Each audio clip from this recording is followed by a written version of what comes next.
Is this thing working okay? I guess it is.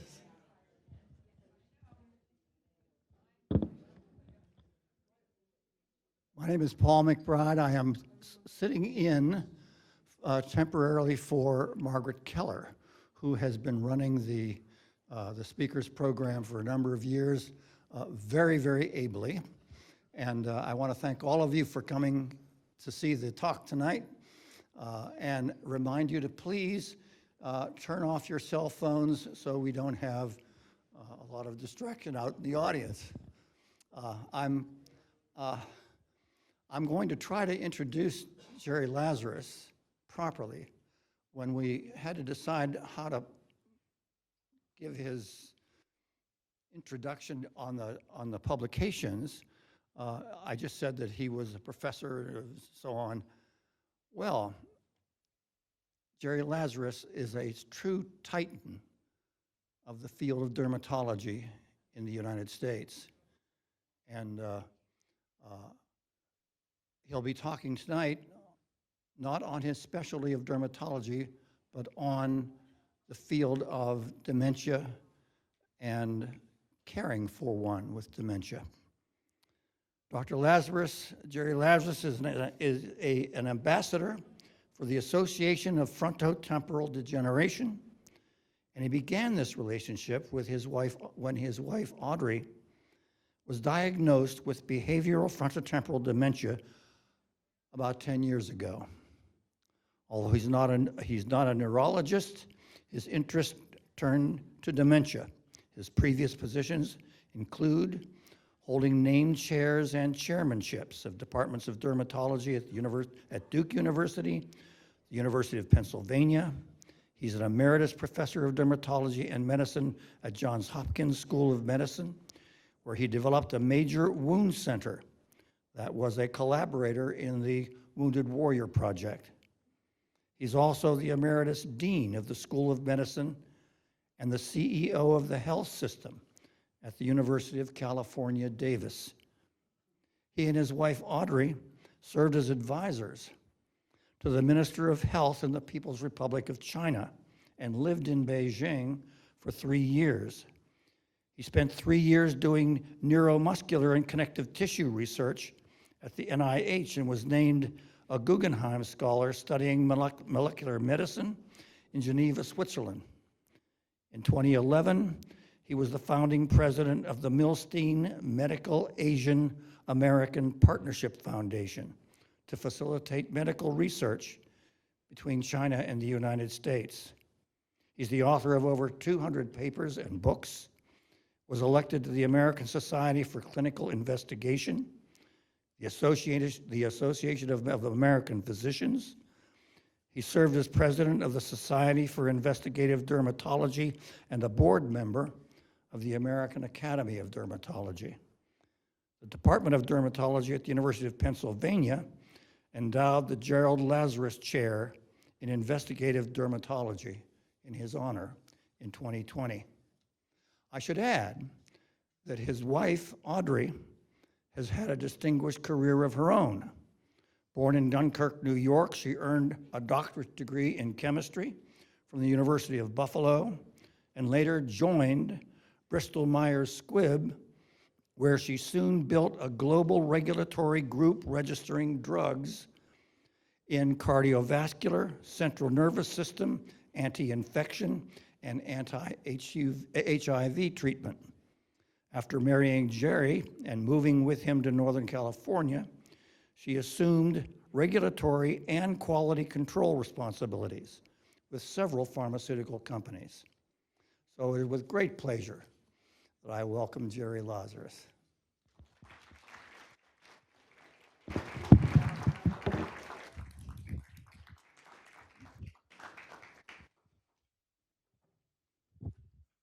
Strom Thurmond would say, you have to speak into the machine.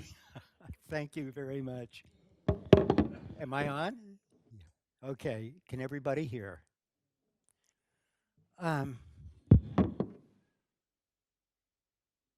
This is both a privilege and a somewhat highly personal situation for me. As some of you may be aware, Audrey, my wife, is the reason I know something about dementia, and she's in the final stages of dementia. The reason she's not sitting in the audience right next to my grandson is because she can't.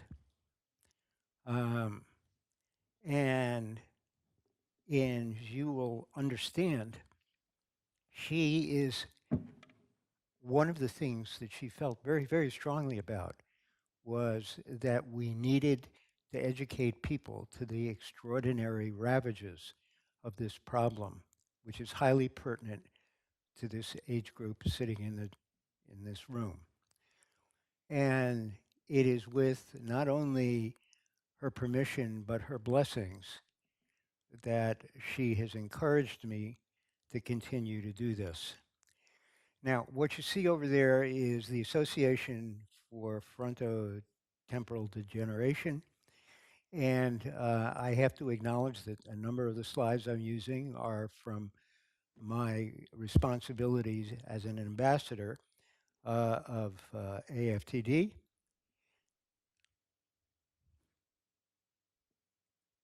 Okay, forward.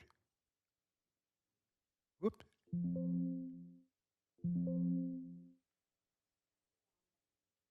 Down button. It's down, which is, I guess, hey, hey, in this group, whether it's either up or down. um, this is just a sampling of the kinds of experience that have been alluded to. Uh, she was a she broke the glass ceiling. She was of that period of time where, as a graduate student in physical chemistry, there were no women. She was told that she had no right to be in a graduate program of this kind of hard science because women didn't belong there. Uh, basically, she was one of the few people in her core group who got their PhDs.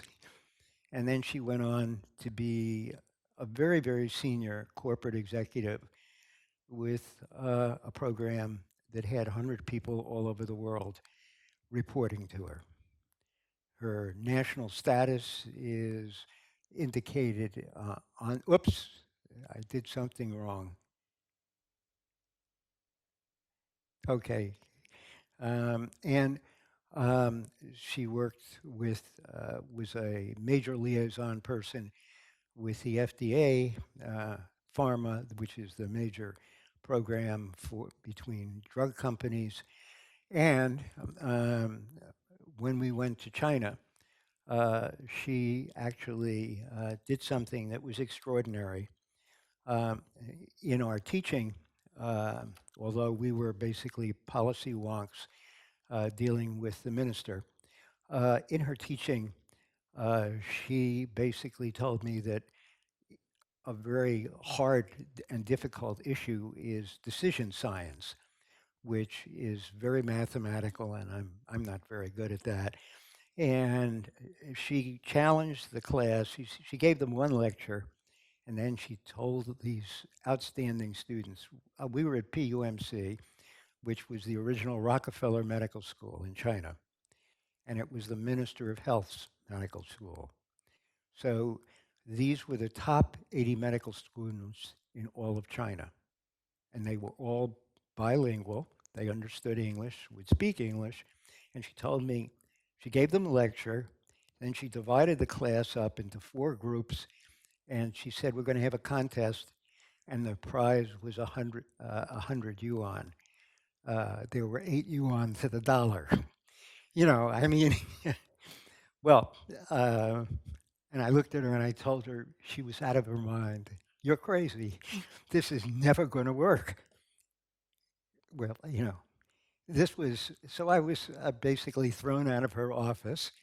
We had adjourning offices, and there was a door between them. And these are all true stories. And all of a sudden I heard crunch, crunch, crunch, crunch.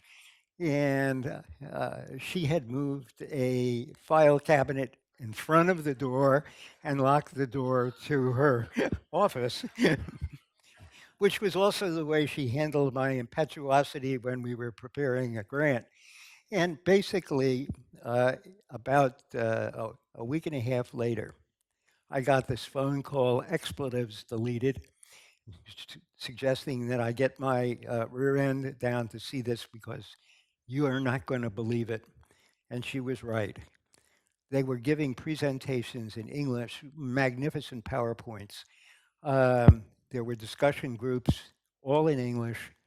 The opposing teams were asking the team presenting. It was extraordinary. And, she didn't rub it in too much, uh, although she had every right to do that. And a week later, the only time I was really jealous of my wife was when the president and the officers of the class brought in a hand painted scroll that they had made indicating, and it's in her room in health and wellness now, uh, that she was the best teacher they had ever had. It was she was just an incredibly remarkable professional, and as the mother of two children of her own and the stepmother of four, my kids and 10 grandchildren, she was dynamite. And I remember when I was the chair at Duke, we did a lot of entertaining in our home. And Audrey really needed to go ahead and prepare everything herself. So she would bake bread. Now, this is while she was a full time employee. She would, and I would say, we can go buy bread. No, no, no. She said, she gave me the look, and I knew that kept my mouth shut. And she made wonderful tarts. Now, this is Audrey, and this is the beginning to help you understand how difficult this is. This is the change from 2017 to 2023. From She was ziplining in Puerto Rico, and there she is on a Sarah lift, being lifted out of her bed to be able to be put her on a in a wheelchair. The This story is my story. This story is Audrey's story, as I saw it. But it's everybody's story who has to deal with this dreadful collection of illnesses. All of us, and I'm made this trying to help you understand the complexity of the problem with dementia. Um, all of us slow down a bit when we get older, at which point many of us become anxious. Are we on the road to dementia? Is there a serious, irreversible problem? And the first step of this is called mild cognitive impairment. And what happens is that, and I cannot tell you how many times this has happened, that I've gotten phone calls at the forest because I'm very out front about the problems that occur with dementia, uh, asking to talk to me. And I said, "Yeah, sure, what do you need?" They said, "Well, I'd like to do it in a quiet place." I know exactly what's happening. They are concerned about a spouse or somebody who is in a problem. And that includes medical professionals, dental professionals, extraordinarily uh, talented families. And how do we make a difference? Where do we do? What do we do when this occurs? And the first thing is, the first step is primarily to go to a really good primary care physician, hopefully a geriatrician, By the way, the two we have here are really good. I go see Gwen Burr, and so does Audrey, um, because there are lots of reasons why people slow down. Not infrequently, in the older age group, people will provide medicine or for some reason, and then when they get a side effect, in retrospect, from the first drug, they get a second drug, and then a third drug. And there is an exponential increase in drug interactions as one continues to add drugs. And so one of the major reasons is medical, overprescription, but thyroid disease, diabetes, heart disease, all of these things can result in decreased mentation. The next thing is the evaluation to see if there's some meaningful change. And I have listed here two, which include the mini mental or the Montreal cognitive assessment, which are techniques which are routinely used basically to give you some quantification of the speed of mental situations. Now, until very recently, the only way you could really hammer down a diagnosis was, in fact, post-mortem. You had to look at the brain, which is, you don't do brain biopsies. We've biopsied about everything else, but that one's a no-no. And so we have now developed a situation where the use of very sophisticated medical imaging can be very, very helpful. Most of these are PET scans, um, which are positron emissions, using a material, and I'm going to show you some PET scans, where glucose is being utilized so one can see function in addition to the size or the imaging. Um, and in age 80, uh, by age 80, as you can see, 25% of individuals have mild cognitive impairment. What does that mean? Well, it means you've slowed down more than the norm, and about 50% of these patients will go on to serious dementia. Now, what is dementia? It is a functional state. It is the loss of cognitive function, thinking, problem solving, and reasoning, the loss of memory, serious loss of memory, inappropriate or socially unacceptable behavior, changes in personality, difficulty with physical movement. And here is the take home with regard to us and more likely our children, that in 2050, there will be 15 million people in the United States with serious dementia. 15 million, which means that there are 30 million unpaid caregivers. I'm an unpaid caregiver.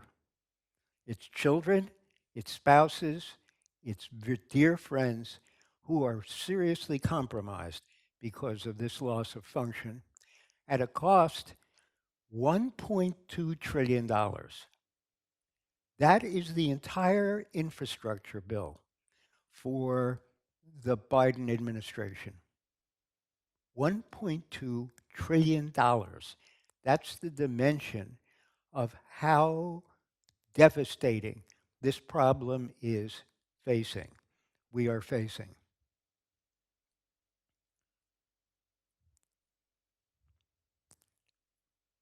So dementia is a general medical term for changes that includes problems with thinking, language, memory, behavior, and more. So we have gone from normal physiological slowing to a more serious slowing, which we called mild cognitive impairment, to dementia, which is a serious serious functional difficulty. Most notable is that in the dementia category, the dementia category, everybody says, oh, they have Alzheimer's. Well, that's not the case. Alzheimer's is one of the diseases that causes dementia. It's the most common one, but there's a series of other diseases. Lewy body is seen with balance problems and has a specific pathology. Frontotemporal degeneration, which is another one, uh, but also vascular dementia. If you cut down the blood supply to the brain and do it multiple times, you have loss of brain substance. And the other is the mixed dementias, which means that here, when people are studied after their death, and one looks, there is evidence of multiple evidences of pathologic and physical changes. So now, this is not, there's no quiz here, basically, but I'm going to give you some facts here, which basically are to underscore the fact that, oh, it's a little bit of Alzheimer's. That's nonsense. This requires serious evaluation. Here, Alzheimer's disease, there are 5.8 million people in the US now with this, and that's primarily a situation where there is a deposition of some material called amyloid, but more importantly, there are abnormalities of tau. And here is phosphorylated tau 217. This is a this is a protein which enables cells to move. It's a microfilaments in the cell to basically move things around in a cell and to export them or to import them. Lewy body dementia, which is a large situation with balance, and which also leads to substantial hallucinations and is a very torturing kind of disease, has a different protein, alpha synuclein, which seems to be very important.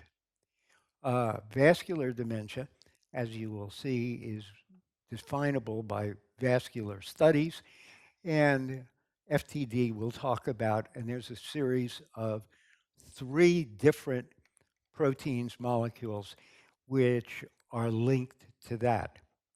And the reason that you're seeing these magical names here is that the status of modern research in dementia is to try and get our hands on a molecule which um, basically can be measured.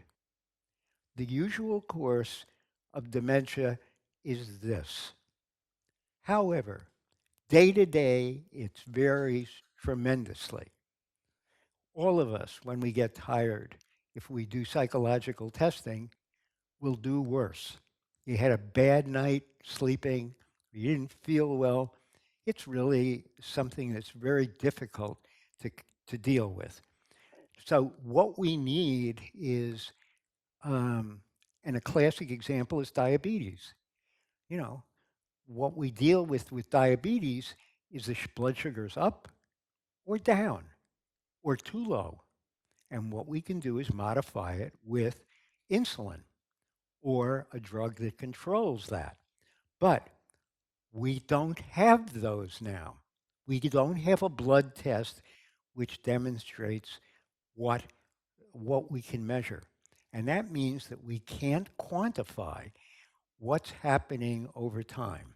And as I'm going to show you, we know that these proteins are abnormal 10 to 20 years before their symptoms. So we know that, and this is because there are genetic studies of people where we follow them and we know they're going to get them. The family has been traced genetically, and uh, when, for example, they've died prematurely from another cause, you can see the changes of the dementia in the brain uh, before there are clinical pictures. All right. Now, one of the things that people frequently get confused about is why do we get so involved with genetic tracing of rare diseases, especially in the dementias? And the answer is that a gene basically alters a protein, that's made. It can be a toxic, all of a sudden becomes toxic, or because it's altered, it doesn't function. But it sets off a cascade of events. And there are multiple steps between having the bad protein and the behavior. So, anywhere along the way, we may be able, if we can trace this pathway, we can find a place where we can alter the progression of the disease. We don't have to necessarily cut the bad gene out, but like diabetes, the genetic form of diabetes, we give people insulin or an insulin like material. We haven't solved the genetic problem, but we've solved the clinical problem to some degree. Um, Now, where we are in our present status is that to measure these interesting proteins, which could be very important, um, then we have to basically now do spinal fluids. That's in lumbar puncture. That's a reasonably invasive technology. And you don't want to have multiple spinal taps to see if you're getting better or worse or what have you. If we're working to change this cascade, you've got to be able to follow it with something that's quantitative, much better than today was a good day or yesterday was a bad day.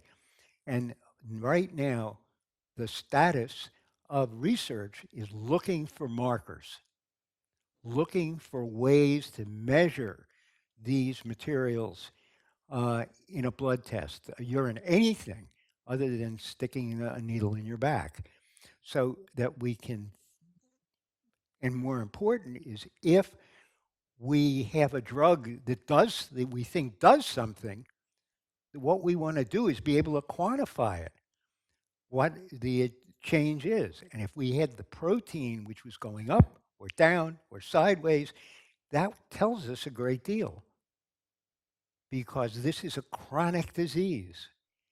And so it is only by basically looking for something like this, as opposed to all of a sudden dealing with a situation where all of a sudden somebody can stops walking or starts hallucinating, that we can make an inroad in a thoughtful way with um, an intervention.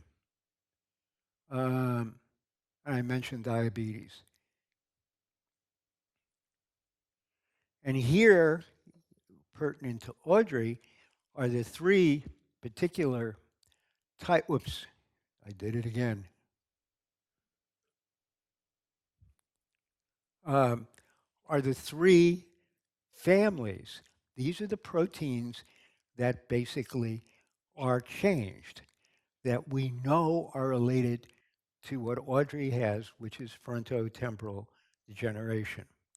And one of them is crossover, the signal for the crossover between frontotemporal disease and ALS or Lou Gehrig's disease. Lou Gehrig's disease, there's, there are families in which it's dominant. If you get the gene, you get it. And these families have both frontotemporal degeneration and ALS. So that um, these become very important measures for us for diagnosis and for following. And very importantly, basically having a, a marker which is quantitative and can be measured over time with minimal invasiveness, we can understand whether we're doing anything with the medicines. Um, and an example is the very expensive new Alzheimer's drugs. Basically, over the life expectancy of Alzheimer's, give you one more month or a month and a half of better quality of life. Well, you know, it's staggering, and it's like $30,000-$40,000 a year. You know, if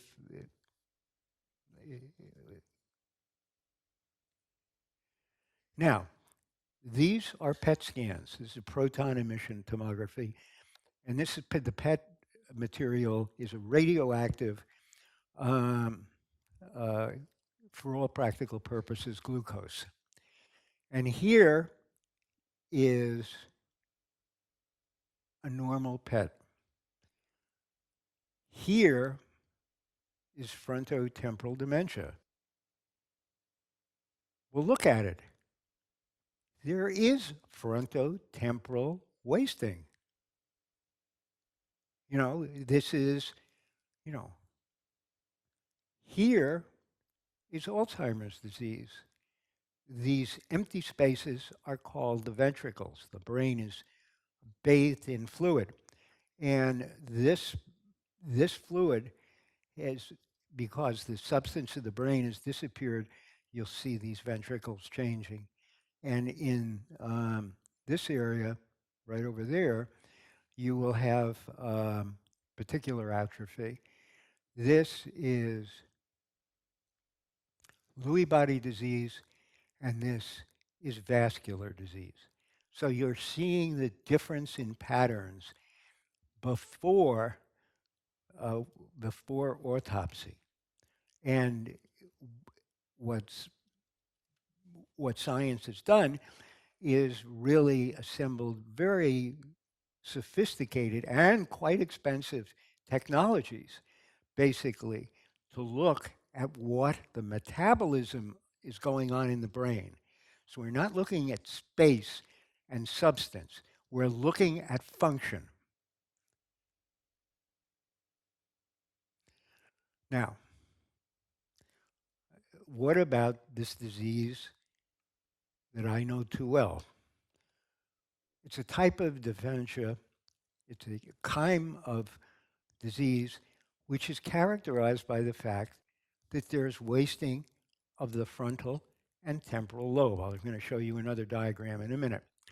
But it's a family of diseases.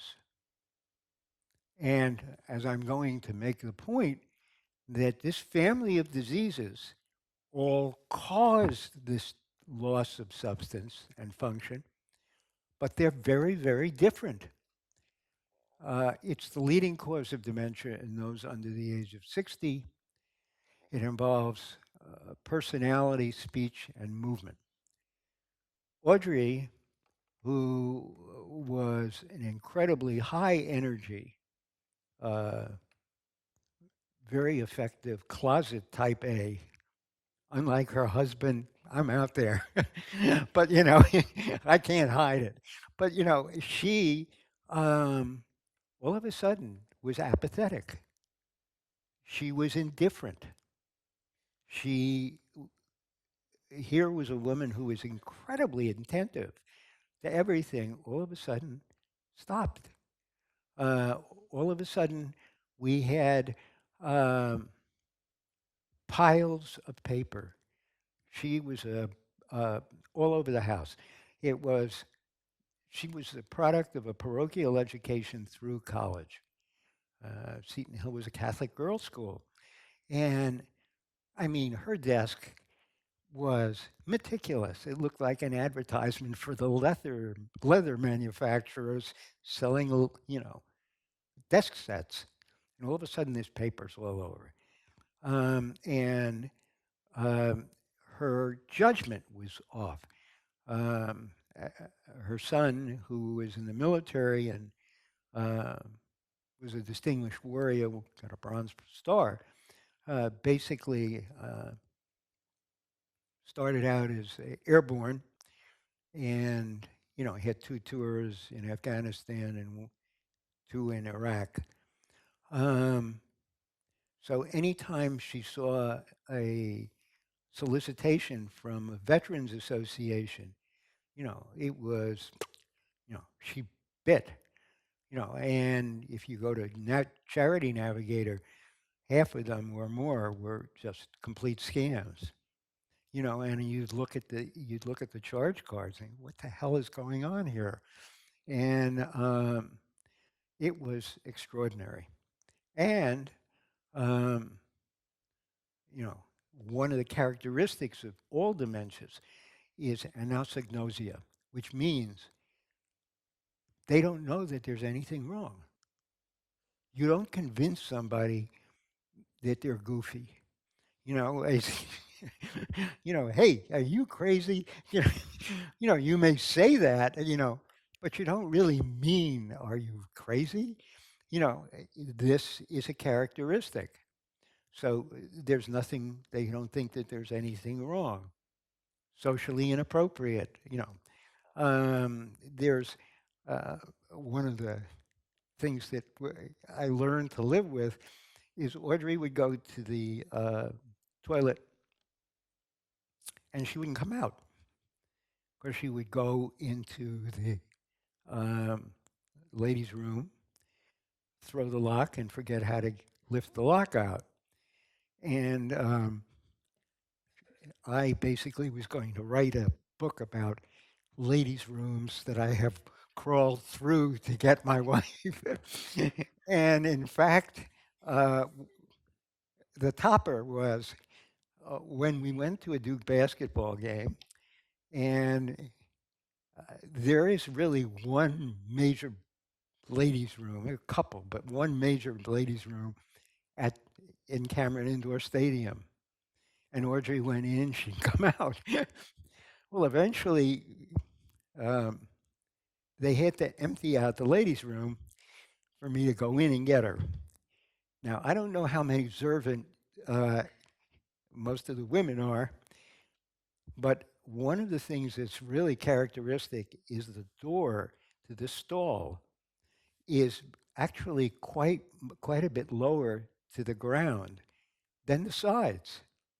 Now, I was good at crawling into the toilets from the sides, but I couldn't get in from the front. So I got the gold ring as I slid through the sides of the stalls in Cameron Indoor Stadium to get to hers to come up and flip the switch. It's and it was wonderful. We walked out together, and there's a quote which actually did not come from Shakespeare that there is no fury like a woman scorned. Try being a man walking out of the ladies' room at halftime in Cameron Indoor Stadium. And so one of the things you learn with this is you got to laugh. It's hard to find something, but that was a topper. um, this is a diagram of the brain. And here you see why there's such complexity. Here is the, oops, I did it again. This is the frontal lobe. This is the temporal lobe. And it means that this area and this area have been atrophied. This is the occipital lobe, the parietal lobe, and this is the cerebellum, which is involved with balance.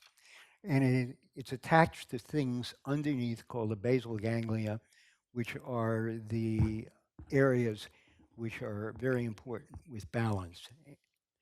Um, and as you can see, over the years, especially due to experiments done by neurosurgeons who can stimulate things when they're basically doing surgery, because you can only do this in somebody who's there and alive. Um, we know that, in fact, very specific areas control very specific functions. And for example, one of the characteristics is that um, the left brain really is very important with verbal memory, that there are changes in the right brain which are involved with speech. And we know in most normal people that where various locations occur and what they're supposed to be doing. And here, just we're not going to go into details, but um, there are various causes of speech disorders. In an FTD, Audrey is reasonably mute, but it's highly variable when she may speak. And it's staggering because all of a sudden, until very recently, she would not speak for days, and then all of a sudden, there would be a paragraph with perfect syntax and organization, and you sit there and you say, hey, you're talking to me now. Why the hell didn't you do this before? And it makes dealing with this extraordinarily difficult. So there are various types of aphasia. So we've talked about, whoops. Yeah, let me go back that way. That's where I was. These are the types. There's what she has is the cortico-basal disease, which involves balance, and it's actually unilateral Parkinsonism. So that when you examine her, um, one side moves very smoothly, the other side is cogwheeling like that and difficult to basically deal with. Um, there's one type where you can't raise your eyes in frontotemporal disease. And these people have a different kind of balance problem. They all fall over backwards. And these cognitive symptoms of difficulty are found in both of them. And of course, this one was, let me go back, whoops. Um, this is the ALS variant, which is a devastating disease. And we have uh, in our support groups people who have this genetic disease, and the whole family just, is got all sorts of cognitive problems, as well as they basically lose their strength and strangulate and die. And this brings me to the point about genetic analysis. So why do you do this? Why do we do this? Is it out of matter of perversity? Um, or because you just want to know? And the answer is that genetic analysis is very important from the from the consequence with the ability to um, uh, predict for grandchildren, children and grandchildren.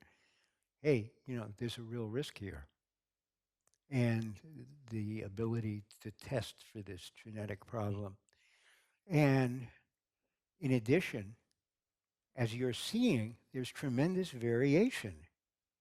And knowing someday what one kind of process is will enable you to possibly use drugs which could be intervention for that pathway. And the important point here is um, Audrey's daughter is a clone of Audrey. She's a Wharton MBA and was very much involved and is very much involved in not-for-profits. And when I told them, her kids, that we're going to do genetic testing, did they want to know about it? Which is really critical. The son said, fine. The daughter said she would think about it. She never told me. And so the way I dealt with it, uh, with the advice of the genetics counselor, who you will see if you're going to do genetic testing, was um, I told them that the results of the test would be done in about 2.5 months. Well, it took about 2 weeks, and the three major loci for FTD were tested. Excuse me. And there were none of them. So I just announced to the kids, hey, to both of them, you know, there were no genetic abnormalities. So, but the point is that you're basically dealing with some people who just don't want to know, and which makes a hell of a lot of sense with regard to their perception of life. But it is something that is, I think, important. And it's in addition, as we map out these various pathways, um, if there's the genetic information that there's a problem, you want to be able to start therapy or test and find out if there is the abnormality so you can prevent destruction. Once, and as I've told you, you can see the changes 10, 20 years in advance of clinical issues. Now, FTD is maybe one of the real stinkers amongst the dementias. It takes time to diagnosis, 3.5 years. I was at Hopkins, not a bad place. Um, and 4 years. And she had persuaded everybody that I was crazy, which may be correct. But having said that, this was the fact that she was basically dealing with uh, technologies in her head that were remarkable. And it made diagnosis very, very difficult because, she had her stuff together. Um, so what you're seeing is, especially in the early stages, is, whoops, health, a health history, as I told you. There are lots of things to slow people's mentation down. Neurologic exams, brain imaging, neuropsychological testing, and speech evaluations, so that you can basically figure out what you're dealing with. And this is the economic consequences of all of this. Um, these are the social costs um, that are a searching study, which are based on facts, that with dementia there is a halving of income. You can see that FTD is much more expensive than ALS, than Alzheimer's disease because it's so difficult to diagnose. And it affects those changes. And the fact that um, how someone is able to go ahead and deal with this is extraordinary. I and Audrey are privileged. We are here. We can afford this place. We can afford the fact that before um, we she went into skilled nursing, she was going to Charles House, which is this spectacularly wonderful daycare program. We had physical therapy, which we paid for. We had speech therapy. For the first 3 years that we were here, as she was deteriorating, we had a retired RN who became a companion. So that what transpired was that if I had a meeting to go to or something like that, uh, this wonderful, wonderful woman basically would stay over with Audrey. And this enabled me to cope because what happened is my life got turned over 180 degrees. All of a sudden, I was not able to do so many of the things that I really loved. Uh, I'm a devoted academic physician. I love to teach. I would do clinical research out the window. You just can't do it if you're going to be a care partner.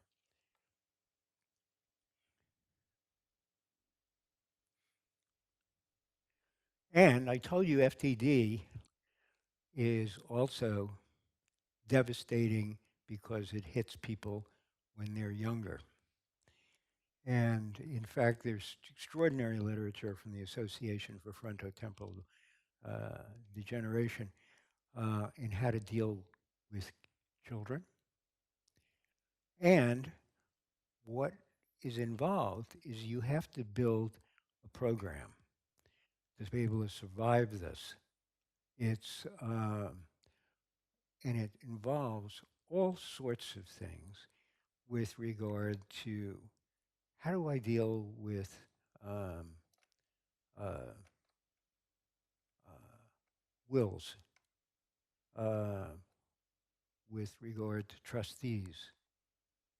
What are we going to do if one of this individual becomes disabled? How are we going to manage in this situation? And I'm going to make a special point about, and I'm going to show you some of the facilities, but this area is very, very rich. There's Duke Family Support, which is a staggering program, which basically saved my life. Uh, there is a whole series of educational offerings. And we took one of their courses, the Alpha course, which was terrific. And it was 8 weeks, 8 afternoons, over 8 weeks. And there would be a lecture with legal issues. How do you tell people that your spouse has dementia or something like that? And a whole variety of things about the biology of these diseases. And it was the 6th week, and basically the last hour of the session, um, they would have the patients, the afflicted ones, with one social worker, and the another social worker were the care partners. And it was the 6th week, and all of a sudden, and I would sit in that room, and by the way, it was half men and half women in our group, and it looked like everybody had it together, except me. You know, and having had my experiences that I did, I could keep a pretty good poker face. And all of a sudden, one of the women stood up and said, "I don't exist anymore. I have no life. Nobody cares about me because you're dealing with somebody who is not responding. It's apathy, you know? And In 5 minutes, all of the care partners were in tears. Because, like me, they were not going to show how difficult, how incredibly difficult this is to be all of a sudden a captive, to be, and that's more in the early stages of this illness, because you don't understand what's going on. And remember, there are good days and bad days. So you say to yourself, if you can be okay today, why is it you're not okay tomorrow? And there's an incredible difficulty with this. And one of the suggestions that was made was we all had mantras if we were getting upset. And my initial one was DNA, disease, not Audrey. It was like there was a disease, a gremlin somewhere in there, like a cancer. You're supposed to cut the disease out and everything would be all right. But that's not true. That was Audrey. There is not a difference. Audrey had the disease. And the answer was my mantra changed from DNA to my patients, my problem, because they can't help it. They can't help it. They don't want to be like this. It's, an issue of behaviors which are conditioned upon a problem. We don't say to somebody with pancreatic cancer and pain, no pain. They've got pain. We deal with pain. Here you have a behavioral disorder, and you can't say, behave. It's not an issue of willfulness.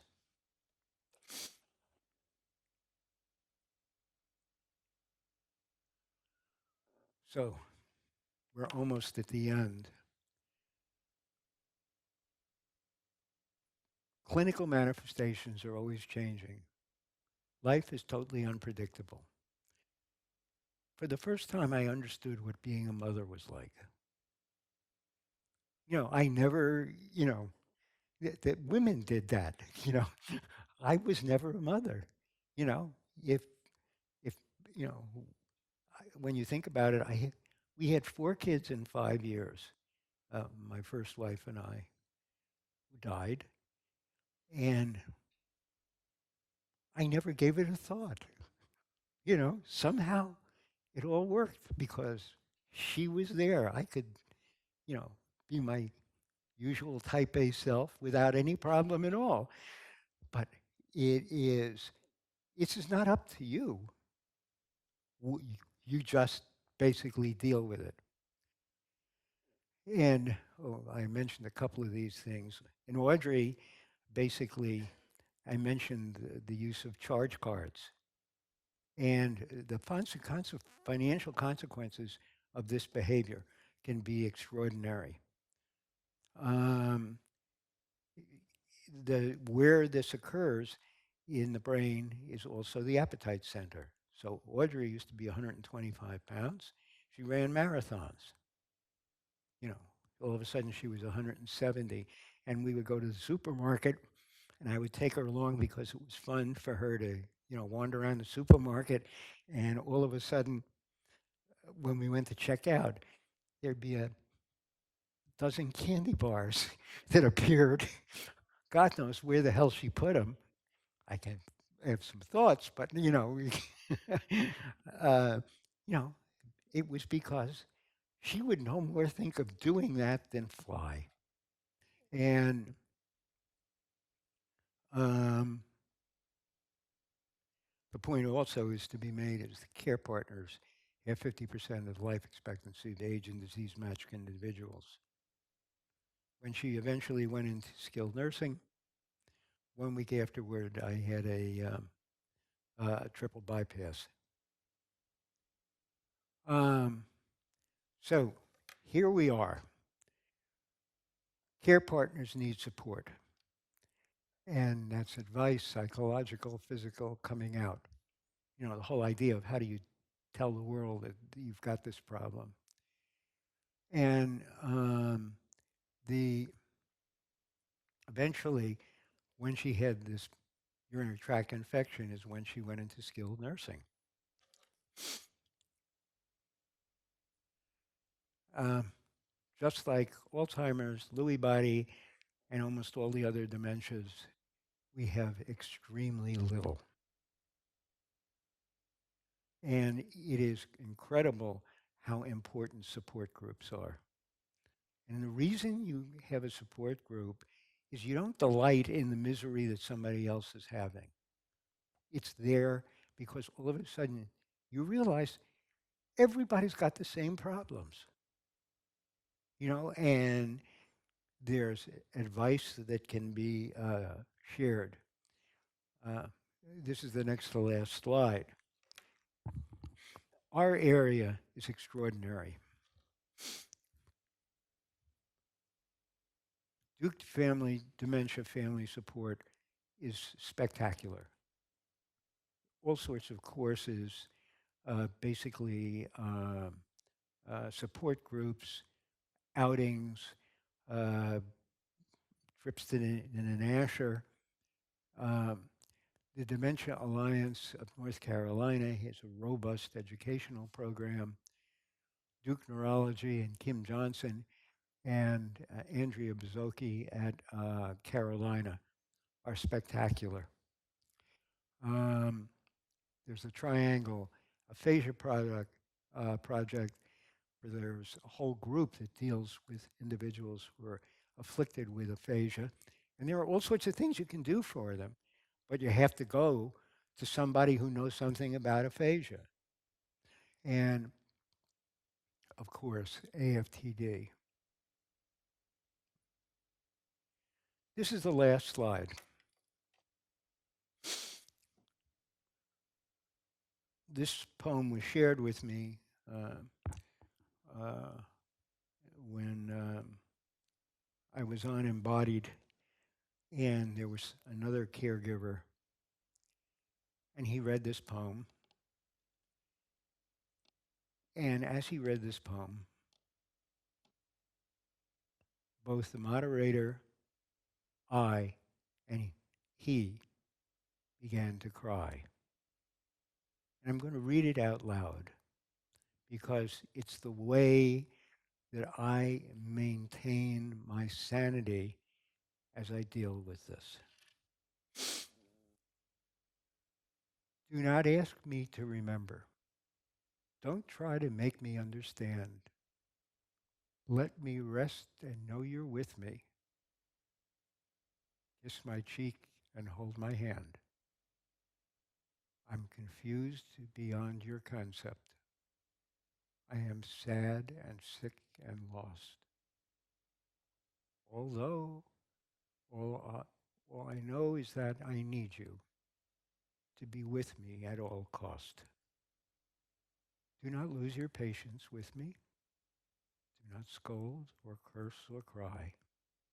I can't help the way I'm acting. Can't be different, though I try. Just remember that I need you, that the best of me is gone. Please don't fail to stand beside me. Love me till my life is done. This is, and all of a sudden you sit back and realize that this is a privilege. This was, you know, I've grown so much through this experience. You know, I understand so much more about myself. My dad was a martinet, German immigrant, tough as hell. But maybe that's the reason when I'm given a job, I do it. first wife slipped through my hands, leaving me with, and drowned, leaving me with 4 teenage kids. I had no idea what it was like to be a care partner. It is, would I prefer to be ignorant? Yes. I don't really, I never would have bargained for this. But it's a very important understanding for all of us how difficult this problem is. And nobody in this room is going to be saved by new medical uh, interventions. It's going to be your kids. Hopefully, there'll be a situation where who may understand and have a better chance. But damn it, if we who are living with this don't make noise about this problem, it's not going to get solved. And it's all of our responsibilities to ensure that, when we see people who are having problems,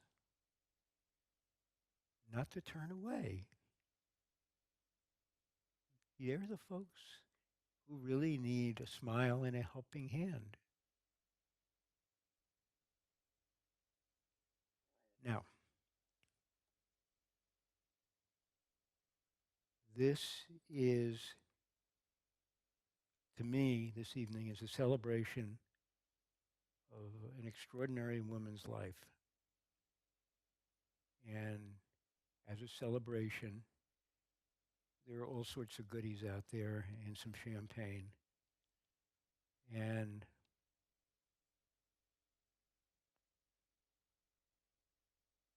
we have to realize how lucky we are that A, we're not afflicted, and B, we're here. And with all the bitching people do about the forest, when I walk away from that health and wellness center, I know there's somebody who's watching Audrey. Just think what it would be like to be a single mother having a job and a child and a parent who is going through this dementing process. So, at least for me, I guess the glass is maybe 52% full. It ain't 100, but we're very lucky to be here sitting between 2 great medical institutions in a place where the facilities are such that we don't have to try and piece this together. It is an extraordinary, when we deal with the support group and people who are not in this kind of facility, but who are trying to figure out how to deal with it, we're lucky. And I appreciate your listening. Thank you.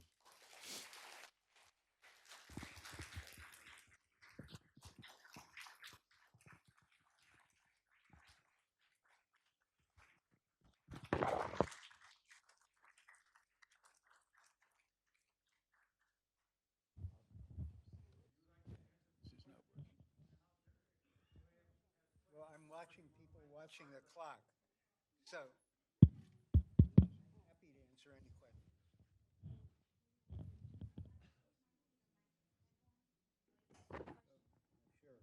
I can hold it up.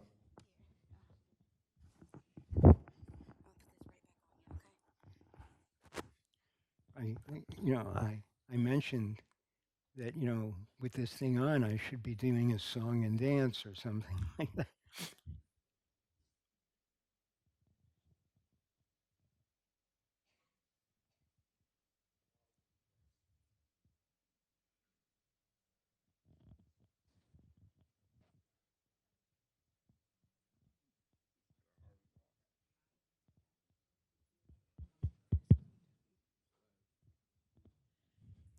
Jerry, I want to go back to the statistics on the incidence of dementias.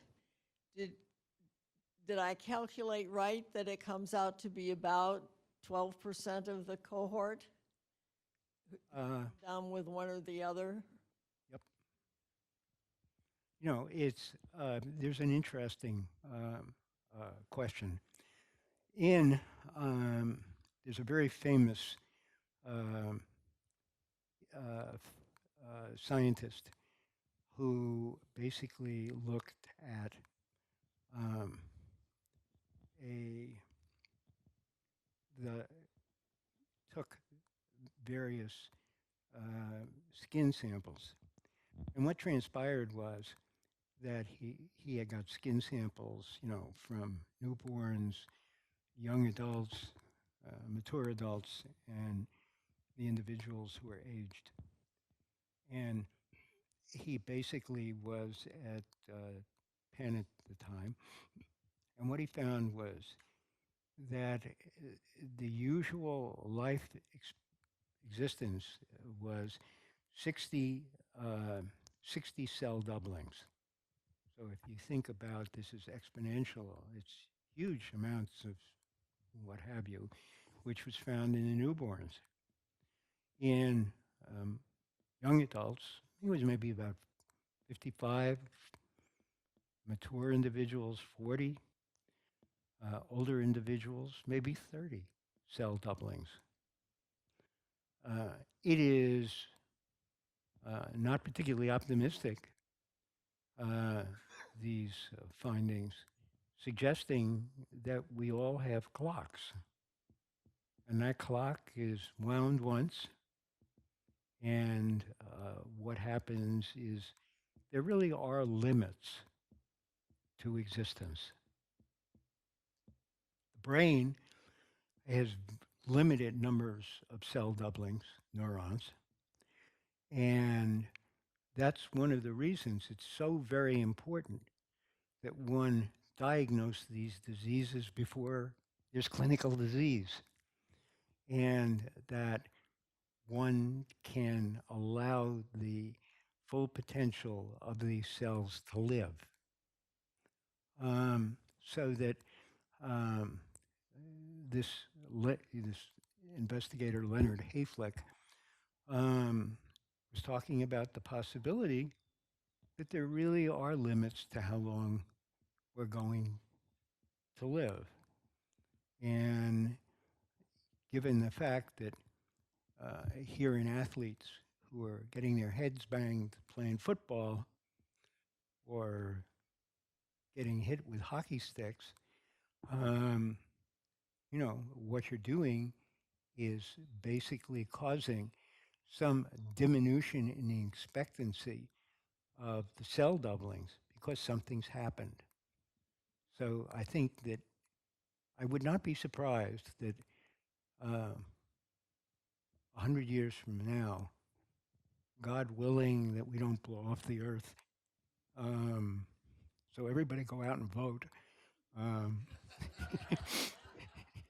uh, that uh, that we can maximize function. And do I know why this is happening? But I mean, you know, when you look at life expectancy uh, situations, much of the data is really fuzzy because before antibiotics and modern medical techniques, there were so many people dying very, very young. infections, all sorts of things. And so that it's hard to make predictions. But if you wanted the most realistic scenario, maybe it's happening in such a large number of people because we can't fix it. That's just the nature of our biological gift.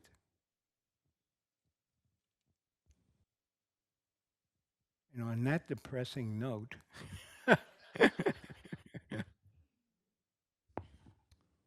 Why don't we go over and celebrate Audrey? it's absolutely the case. Thank you.